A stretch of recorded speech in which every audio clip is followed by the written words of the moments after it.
Magandang umaga, ngayon pa araw ng linggo, February 11, 2024 at narito po muli ang update sa lagay ng panahon. Ayon po sa pag-asa, northeast monsoon o hanging amihan ang nakakaapekto sa northern at central Luzon, habang wala namang bagyo o low pressure area na minomonitor sa loob ng ating PAR na maaaring makaapekto sa lagay ng panahon.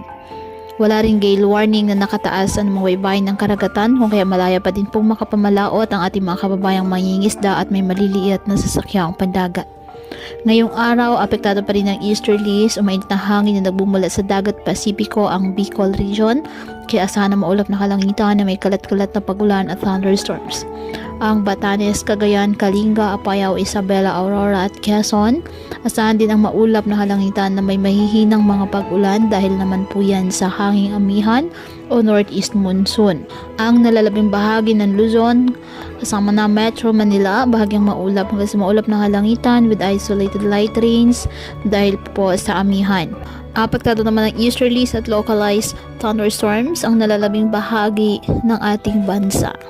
Kaya patuloy po natin na pag-iingat pa din ang ating mga kababayan sa pantapan po ng mga pagbaha at pagguho ng lupa, at ugalin po na magdala palagi ng payong o kahit anong panangga sa ulan o di kaya na may sa init ng araw kapag lalabas ng ating mga tahanan.